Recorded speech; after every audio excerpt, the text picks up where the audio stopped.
बिस्मिल्लाहिर्रहमानिर्रहीम। हमारा लेक्चर जो अभी कंटिन्यूसली चल रहा था उसमें एप्लीकेशंस ऑफ गासेस लॉ है, जिसमें हमने दो एप्लीकेशन पहले पढ़ ली हैं। लास्ट लेक्चर में हमने एप्लीकेशंस ऑफ गासेस लॉ यानी इसमें टॉपिक हमारा ये, क्योंकि इसकी तीन एप्लीकेशन है जो हमारे पास कोर्स में मौजूद है। जो पहली हमने पढ़ ली है जो वो थी location of excess charge on the conductor. जो लास्ट लेक्चर में हमने पढ़ी थी वो हमने सेकंड एप्लीकेशन कौन सी पढ़ी थी? Intensity of field inside hollow charge. Intensity of field due to an infinite sheet. Due to an infinite sheet of charge.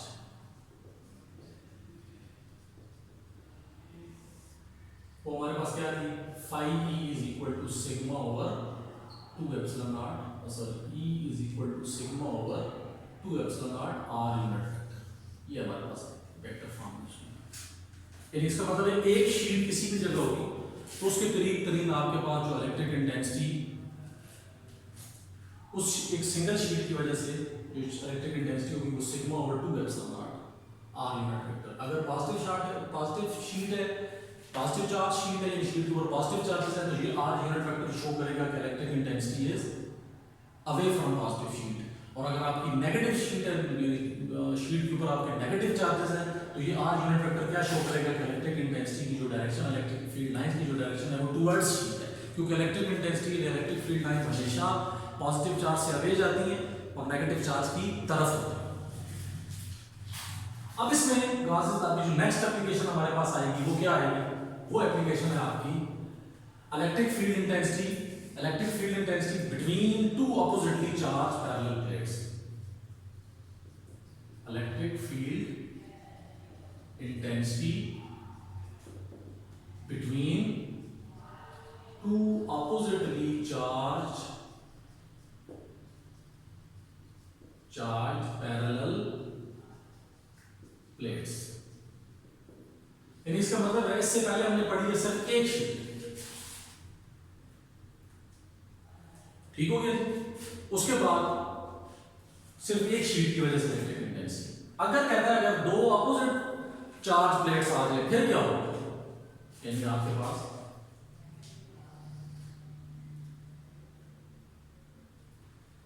इधर मैं चलते चलते आपको ये चीज बता दूं कि गासेस लॉ किस लिए इस्तेमाल होता है, फिर बता देता हूं।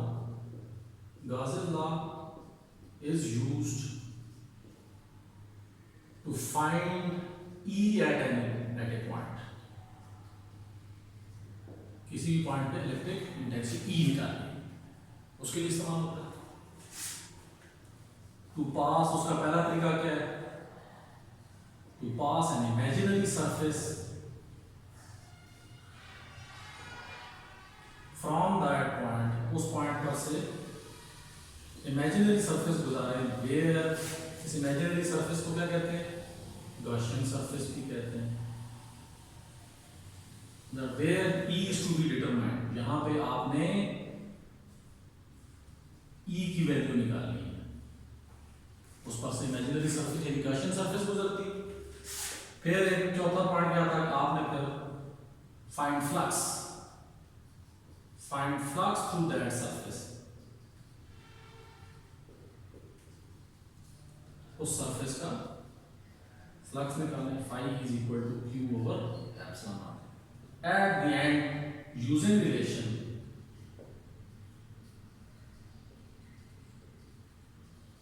phi E is equal to E dot A. E can be calculated by knowing the values of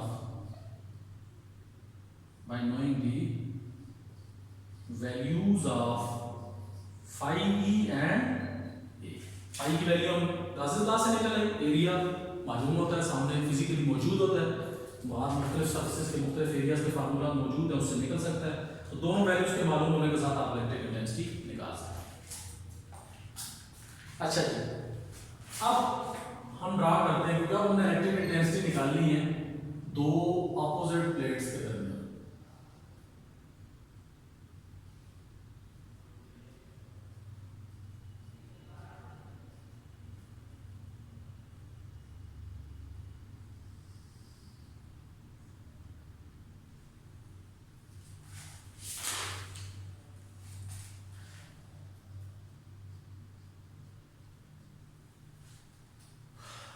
आप ये देख लें electric field line positive to negative always originate from positive ends on negative. Electric field lines always originate from positive ends on negative. Electric field lines originate from positive ends on negative. अब सबसे पहला काम कि आपने electric intensity कहां निकालनी, एक point पे, जो पॉइंट कहां पे है, दोनों ऑपोजिटली चार्ज पैरेलल प्लेट्स के दरमियान। सबसे पहला काम फिर आपने क्या करना है, आप उस पॉइंट पर, जिस पॉइंट पर आपने इलेक्ट्रिक इंटेंसिटी निकालनी है, उस पॉइंट पर से आगे इमेजिनरी सरफेस गुजारें। आप एक इमेजिनरी सरफेस उस पॉइंट पर से गुजारें, क्योंकि आपने किस पॉइंट पर से, जिस पॉइंट पे आपने इलेक्ट्रिक इंटेंसिटी निकालनी है, वो कहां पे है, दोनों प्लेट्स के दरमियान। अब जाहिर बात है, मैंने आपको उस दिन बताया कि जो गॉसियन सरफेस है वो according to condition, according to situation होगी। अब यहाँ हमारे पास रेक्टेंगुलर शक्ल में हमारे पास बन सकती है, क्योंकि यहाँ पे मोस्ट सूटेबल वही फिगर है।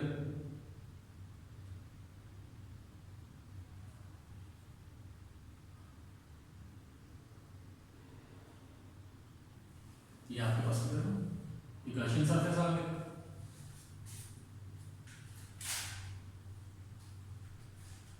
ठीक है जी, क्योंकि जाहिर बात आपके पास जो प्रेजेंट शेप थी वो रेक्टेंगल शेप टाइप है, तो इसकी गॉसियन सरफेस हमारे लिए सूटेबल है, हम इस तरह की ले। ये अकॉर्डिंग टू कंडीशन है, जिसमें पिछले में आपने देखा हमने सिलेंड्रिकल फॉर्म में ले ली, फर्स्ट कंडीशन में आपने देखा हमने सर्कुलर फॉर्म में ले ली, वहां स्फेरिकल शेप थी, आपने गॉसियन सरफेस स्फेरिकल शेप में ले ली। तो यहाँ पे पिछले कंडीशन में ये था कि हमारे पास जो पॉइंट था वो थोड़ा अवे फ्रॉम शीट था, तो उसके लिए ये था कि हमारे पास suitable cylindrical shapes Gaussian surface के लिए ठीक थी कि वो उस पॉइंट को टच कर सकती थी इजीली। तो यहाँ हमारे लिए ये अकॉर्डिंग टू कंडीशन है। अब ये देखें कि आपके पास, इसको हम चार साइडें ले लेते हैं, फ्लक्स ए बी सी और डी। अब चार साइडें, अब हम चारों का अलग से फ्लक्स निकालेंगे बारी बारी, लेकिन उसके लिए सबसे पहले आप उन सरफेसेस के एरिया की डायरेक्शन निकालें। मैंने आपको क्या बताया, एरिया वेक्टर क्वांटिटी, डायरेक्शन किससे मिलेगी, राइट हैंड रूल से, ठीक। और एरिया की जो डायरेक्शन है वो हमेशा अपनी ही सरफेस के, अपने ही प्लेन के परपेंडिकुलर, एरिया की जो डायरेक्शन होगी वो एरिया की अपनी जो सरफेस है, अपना जो प्लेन है उसके परपेंडिकुलर होगी। यानी इसका मतलब ये हुआ, ये इस तरह स्ट्रेट है, तो आप ये देखिए ये सरफेस है, तो इसकी ये डायरेक्शन, ये परपेंडिकुलर मानेंगे, तो एरिया अपनी सरफेस के साथ से, उस सरफेस ए बी है, एरिया उसके परपेंडिकुलर होगा। बी सी वाला इस तरह परपेंडिकुलर होगा, सी डी वाला इस तरह परपेंडिकुलर हो जाएगा, डी ए वाले ये परपेंडिकुलर हो जाएगा। तो एरिया की जो डायरेक्शन है वो अपनी ही सरफेस के परपेंडिकुलर होगी। यानी इसका मतलब है ये ए हो गया, इधर आपका ये हो गया, आपका ये हो, इसको हम ले लेते हैं डेल्टा ए। ये delta A elements of plane है, delta A delta A delta A delta ए।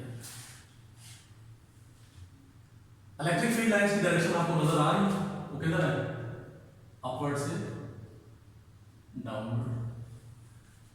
यानी आप flux through side A B, चार साइड्स हैं, flux through side A B, phi E मान आपके पास E dot delta A, E delta A cos theta. यहां पे एक में मैं लिख देता हूं, theta is angle between E and direction of. अब जरा गौर करें, ई किधर है, ये देख लें, इलेक्ट्रिक फील्ड लाइंस पॉजिटिव से नेगेटिव यानी ऊपर से नीचे आ रही, और ये एरिया भी आपका ऑटोमेटिकली किधर है, ये किधर है, क्योंकि सरफेस के परपेंडिकुलर होने की वजह से किधर है, ऊपर से नीचे। यानी इसका मतलब है कि इलेक्ट्रिक फील्ड लाइंस, अगर हम ऐसे थोड़ा सा आगे तो नेगेटिव पे आके एंड हो जाएगी ना, लेकिन वैसे आपको समझाने के लिए अगर इसको मैं थोड़ा सा आगे, तो ये देख लें ई और ए दोनों आपस में क्या बन रहे हैं, पैरेलल। ये देख लें, ये ई, इसको मैं ड्रा करेंगे, छोड़ दें, ये देख लें ई, ये आपका ए, ई और डेल्टा ए दोनों इस केस में साइड ए बी के लिए दोनों parallel as E and delta A are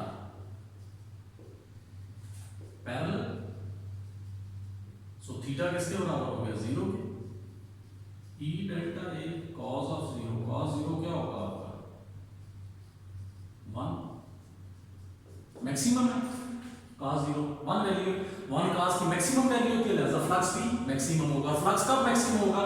जब किसी सरफेस में से मैक्सिमम फील्ड लाइन गुजरे। अब ये देखें मैक्सिमम फील्ड लाइन कब गुजरती है? जब उस सरफेस का प्लेन फील्ड लाइंस के परपेंडिकुलर हो और डायरेक्शन फील्ड लाइंस के पैरेलल हो। मैंने आपको बताया जब प्लेन परपेंडिकुलर होगा तो डायरेक्शन पैरेलल होगी, क्योंकि प्लेन और डायरेक्शन दोनों एक दूसरे के परपेंडिकुलर है। जब प्लेन परपेंडिकुलर होगा डायरेक्शन पैरेलल होगी, जब प्लेन पैरेलल होगा डायरेक्शन परपेंडिकुलर हो जाएगी। अब इस केस में देखो सरफेस परपेंडिकुलर है, ये देख लें आप उसमें से मैक्सिमम फील्ड लाइन उसमें से पास हो रही है, मैक्सिमम फील्ड लाइंस। तो इसका मतलब मैक्सिमम फील्ड लाइंस किसी एरिया में से पास हो तो फील्ड लाइंस का किसी एरिया में से गुजरना क्या कहलाता है? फ्लक्स कहलाता है। जब मैक्सिमम फील्ड लाइंस पास होंगी तो आपका फ्लक्स भी क्या होगा? मैक्सिमम होगा। और वो शो हो रहा है क्योंकि cos की वैल्यू मैक्सिमम है, क्योंकि 1 वैल्यू cos और sin की मैक्सिमम वैल्यू होती है और -1 मिनिमम वैल्यू होती है। इनकी वैल्यू cos और sin की वैल्यू -1 और 1 के दरमियान रोटेट करती रहती है। -1 मिनिमम वैल्यू है। जब -1 आ जाए तो समझ लें क्वांटिटी आपकी जो आप क्वांटिटी आपने फाइंड करनी है वो मिनिमम है, और जब 1 आ जाए तो समझ लें आप जो क्वांटिटी फाइंड कर रहे हैं वो मैक्सिमम है। तो इस केस में cos 0 1 यानी मैक्सिमम वैल्यू है cos 0 की। cos 0 की वैल्यू अगर मैक्सिमम है तो इसका मतलब है आपका फ्लक्स भी क्या है? मैक्सिमम। फ्लक्स मैक्सिमम का मतलब क्या है कि इस फेज पे से मैक्सिमम फील्ड लाइन गुजर रही है, वो फिगर में आपको नजर भी आ रहा है, मैक्सिमम फील्ड लाइन गुजर, तो फ्लक्स मैक्सिमम होगा। इसी तरह फ्लक्स थ्रू साइड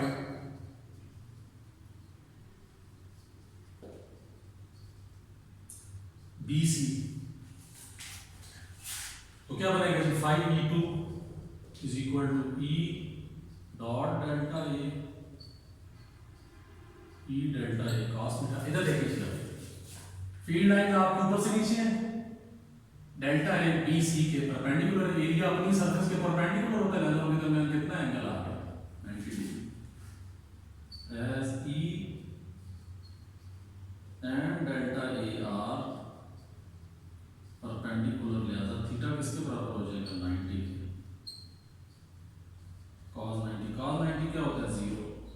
यानी इसका मतलब है फ्लक्स क्या है? 0। फ्लक्स 0 का मतलब क्या है कि फील्ड लाइन एरिया में से पास ही नहीं होगी। देख ले कोई फील्ड लाइन इस एरिया में से पास नहीं, सारी उसके पैरेलल जा रही है, प्लेन के पैरेलल है, उसके अंदर से कोई पास नहीं होगी। जब किसी एरिया के अंदर से कोई फील्ड लाइन पास हो तो फ्लक्स क्या होता है?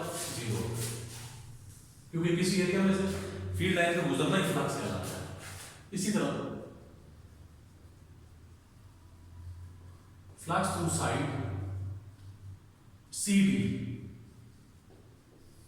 फ्लक्स थ्रू साइड CD,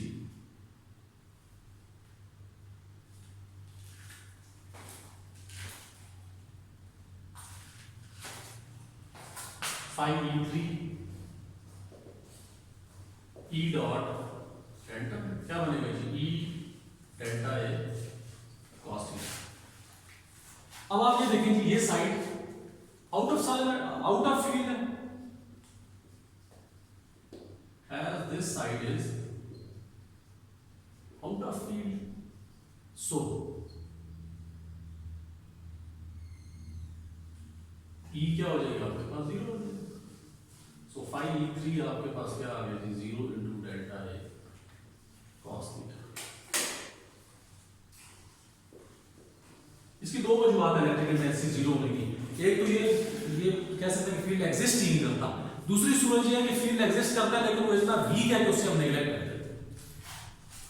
ठीक है, बात होता है कि फील्ड लाइंस थोड़ी बहुत होती है लेकिन इतना वीक फील्ड है कि उसे हम क्या कर देते हैं? उस फील्ड को नेग्लेक्ट कर देते हैं, यानी उसका फील्ड ही नहीं है, फील्ड ही नेग्लेक्टेड है, तो सही बात है फिर इलेक्ट्रिक इंटेंसिटी क्या होगी? उसको 0 कंसीडर होगी। Flux through side DA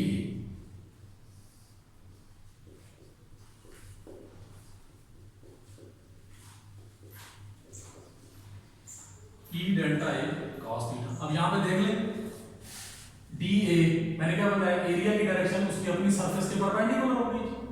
electric field line की तरह पॉजिटिव से नेगेटिव कितना एंगल है? 90 degree. Now as E and direction of A are perpendicular, so theta किसके बराबर हो जाएगा? 90 डिग्री। cos 90 क्या होता है? 0। वही चीज कि फ्लक्स आपका क्या हो गया? 0। जाहिर बात है फ्लक्स 0 का मतलब क्या हुआ कि फ्लक्स आपका जीरो है जी, ठीक, फ्लक्स क्यों जीरो है? फील्ड लाइन पास ही नहीं हो रही। मैंने क्या बताया, फ्लक्स क्या होता है किसी एरिया में से फील्ड लाइन को गुजरना। अभी देख ले डी ए में से कोई फील्ड लाइन उसमें से पास नहीं हुई, सारी प्लेन के पैरेलल आ रही है, उसके अंदर से कोई फील्ड लाइन नहीं पास हो रही। जब किसी एरिया के अंदर से कोई फील्ड लाइन ना पास हो तो फ्लक्स जीरो होता है, क्योंकि फ्लक्स क्या measure of field line through a certain area. अब जी no total electric flux, no total electric fluxes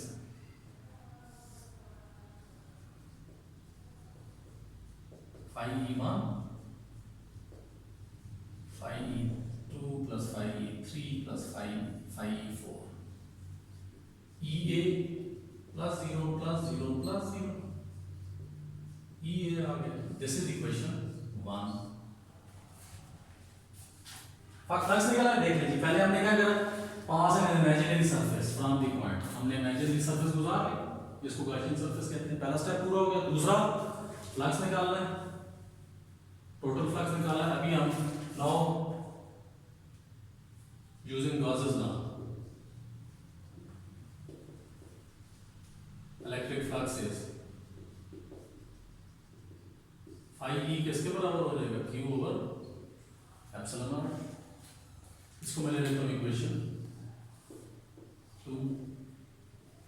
now as surface charge density is, क्या होती है सरफेस चार्ज डेंसिटी, पिछली एप्लीकेशन में भी बताई है, चार्ज पर यूनिट एरिया। यानी कोई भी आपके पास एरिया है उसके यूनिट एरिया में कितना चार्ज है। यूनिट एरिया का मतलब 1 मीटर स्क्वायर, यानी 1000 मीटर स्क्वायर एरिया तो यूनिट एरिया क्या होगा 1 metre square. 500 metre square area तो उसका यूनिट एरिया क्या होगा 1 मीटर स्क्वायर।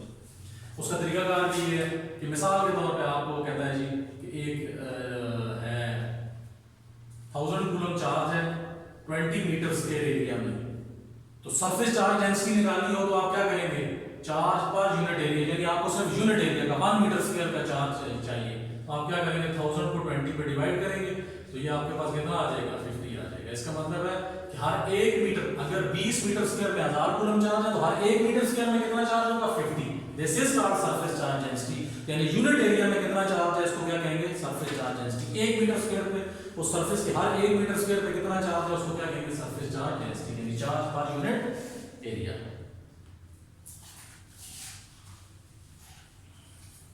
इसको सिग्मा से जाहिर करेंगे, Q ओवर A, यहां से Q किसके बराबर निकल आएगा sigma A। Put this Q in equation 2 sigma A over epsilon naught. This is equation 3. Comparing equation 1 and 3, EA is equal to sigma A over epsilon naught. A से दोनों तरफ divide कर देते हैं, sigma A over A epsilon naught cut गया जी, तो E क्या आ गया आपके पास sigma over epsilon naught।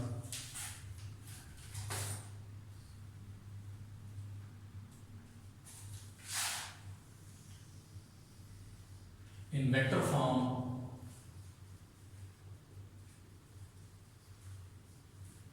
E is equal to क्या होगा sigma over epsilon not, R unit vector आ जाएगा। Now R shows the direction of E, that is away from positive side to positive charge to away from positive and towards negative charge।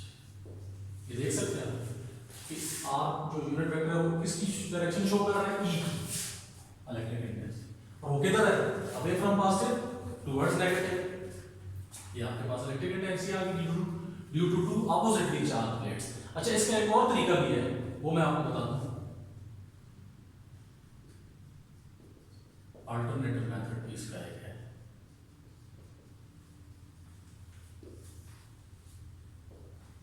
मसलन ये आपकी positive sheet है,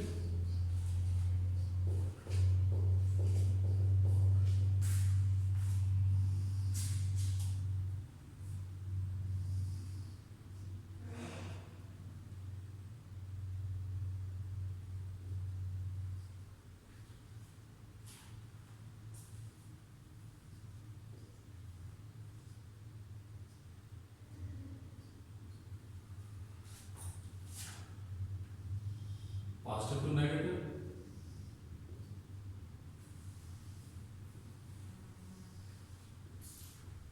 आपने electric intensity कहाँ निकालनी है?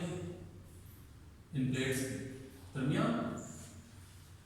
अब देखिए इस पॉइंट पे इलेक्ट्रिक इंटेंसिटी दो प्लेट्स की वजह से होगी, एक electric intensity due to positive plate, एक electric intensity due to negative plate. तो सिंगल शीट की हमने इंटेंसिटी निकाली हुई है। अगर ड्यू टू सिंगल शीट, एक शीट की वजह से अगर आप किसी पॉइंट पे इलेक्ट्रिक इंटेंसिटी निकालना चाहें तो उसकी वैल्यू क्या होती है? E equal to sigma over 2 epsilon naught. ये यहां पे अगर मैं यूं लिखूं इलेक्ट्रिक इंटेंसिटी पॉइंट P है, electric intensity at P point P due to positive sheet, positive plate, due to positive plate, positive plate की वजह से है, ड्यू टू पॉजिटिव प्लेट। तो क्या होगा जी? E पॉजिटिव अगर single sigma over 2 epsilon not. ठीक हुआ जी? R unit vector, R shows direction of E positive, that E positive is directed away from positive plate। ठीक हो गया जी? अब हम दूसरी प्लेट की वजह से निकालेंगे electric intensity at point P due to negative plate. क्या बनेगा जी? E नेगेटिव, एक प्लेट है सिंगल प्लेट की वजह से सिग्मा ओवर 2 एप्सिलॉन नॉट था, सही बात है, वो भी सिंगल थी, sigma over 2 epsilon not. Negative plate भी सिंगल होगी, sigma over 2 epsilon not. R unit vector, R unit vector shows direction of E negative, that E negative is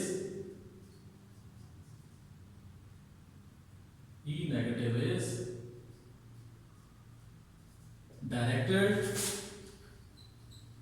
towards negative plate, directed towards negative plate and away from positive plate, away from positive। अब आप दोनों चीजें जरा देखिए। E positive single sheet थी, single sheet की वजह से इलेक्ट्रिक किसी भी पॉइंट पर, अगर सिंगल शीट के करीब किसी भी पॉइंट पर इलेक्ट्रिक इंटेंसिटी निकालनी हो तो उसका फार्मूला हम निकाल चुके हैं, E is equal to sigma over 2 epsilon naught. तो पॉजिटिव प्लेट की वजह से क्या होगा? सिग्मा ओवर 2 एप्सिलॉन नॉट साथ R यूनिट वेक्टर आ गया। R यूनिट वेक्टर क्या शो करेगा? इस इलेक्ट्रिक इंटेंसिटी की डायरेक्शन को शो करेगा। जाहिर बात है पॉजिटिव प्लेट है तो इलेक्ट्रिक इंटेंसिटी हमेशा पॉजिटिव चार्ज से या पॉजिटिव प्लेट से अवे जाती है। इसका मतलब है R यूनिट वेक्टर ये शो कर रहा है कि E पॉजिटिव जो है वो अवे फ्रॉम पॉजिटिव प्लेट है, यानी उसकी direction away from positive plate. Away from positive plate यानी दूसरे लफ्जों में आप ये कह सकते हैं कि टुवर्ड्स नेगेटिव प्लेट। इसी तरह आप पहले एक शीट की मदद से निकालो, अब दूसरी शीट इंडिपेंडेंटली देखना। दूसरी शीट की electric intensity at point P due to negative plate, E negative क्या आ गया जी आपके पास? Sigma over 2 epsilon not R unit vector. अब यहां पे R यूनिट वेक्टर क्या शो करेगा? यहां पे R unit vector E positive की डायरेक्शन को शो करेगा, यहां पे R unit vector E negative की डायरेक्शन को शो करेगा। तो R shows direction of E negative, that E negative is directed towards negative plate। E negative की डायरेक्शन किधर है? towards negative plate, यानी electric field line towards negative plate है, यानी away from positive। इसका मतलब ये हुआ कि electric intensity due to positive plate और electric intensity due to negative plate, दोनों केसेस में इलेक्ट्रिक इंटेंसिटी की डायरेक्शन सेम है। ये देखो किस तरह कि जब पॉजिटिव प्लेट ले रहे थे तो इलेक्ट्रिक इंटेंसिटी की डायरेक्शन किधर थी? Away from negative plate towards point, ये E पॉजिटिव। और जब आप नेगेटिव प्लेट की वजह से इलेक्ट्रिक इंटेंसिटी निकालेंगे तो electric intensity due to negative plate किधर होगी? टुवर्ड्स नेगेटिव प्लेट, यानी अवे फ्रॉम पॉजिटिव। अब आप गौर करें तो दोनों प्लेट्स की जो इलेक्ट्रिक इंटेंसिटी की डायरेक्शन है दोनों प्लेट्स की वजह से वो सेम डायरेक्शन में है, और पॉइंट भी दोनों प्लेट से देखें, इसका मतलब पॉइंट है वो भी इनके दोनों प्लेट्स के बिटवीन है, दरमियान है, लिहाजा दोनों प्लेट्स की वजह से जो इलेक्ट्रिक इंटेंसिटी का मैग्नीट्यूड होगा वो भी सेम होगा, इलेक्ट्रिक इंटेंसिटी की जो डायरेक्शन है वो भी सेम होगी। तो इसका मतलब ये है कि अब हम इसीलिए now total electric intensity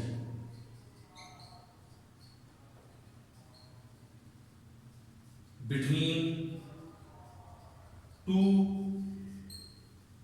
oppositely charged plates क्या बनेगा जी, E is equal to E positive plus E negative. तो यहाँ पे क्या आया आपके पास, E पॉजिटिव कितना है, sigma over 2 epsilon not, E negative भी कितना है, सिग्मा ओवर 2 एप्सिलॉन, क्योंकि मैग्नीट्यूड भी सेम है, डायरेक्शन भी सेम है। तो अब यहाँ पे आप 2 एप्सिलॉन नॉट कॉमन ले लें, sigma plus sigma 2 sigma over 2 epsilon naught. ये देख लीजिए इलेक्ट्रिक इंटेंसिटी की डायरेक्शन आप अगर मैं वेक्टोरियल ही ले लूं,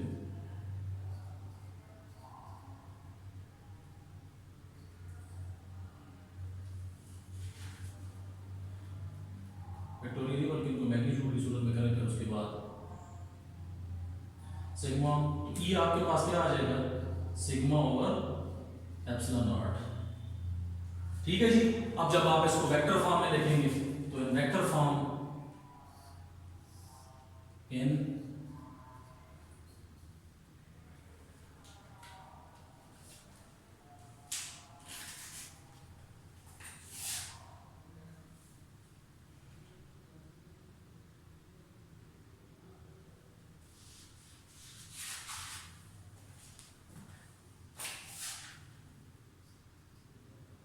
sigma over 2 epsilon naught, sigma over 2 epsilon not,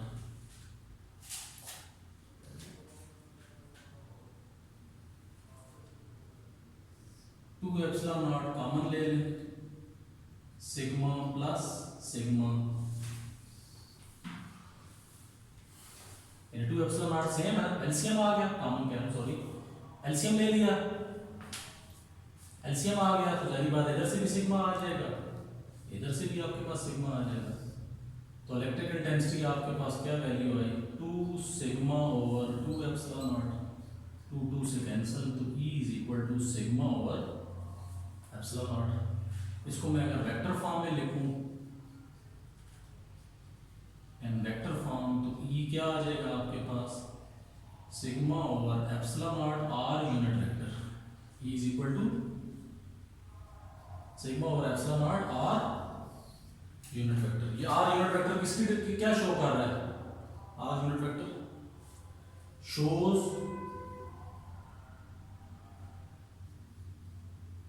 direction of E which is directed away from positive and towards negative, away from positive and towards negative plate। ये जी आपका ऐसे alternate match आप ऐसे यही करें जो बुक वाला, लेकिन ये मैंने ऐसे आपको एक अल्टरनेट बता दिया कि सही तरीका भी हो सकता है। इसको बेशक मैं कोड करें अपने से नॉलेज के लिए रख लें, बाकी करें यही तरीका जो बुक में मौजूद है। बस जी इंशाल्लाह ये खत्म है। अब नेक्स्ट हमारा इलेक्ट्रिक पोटेंशियल होगा, वो हम अगले लेक्चर में इंशाल्लाह स्टार्ट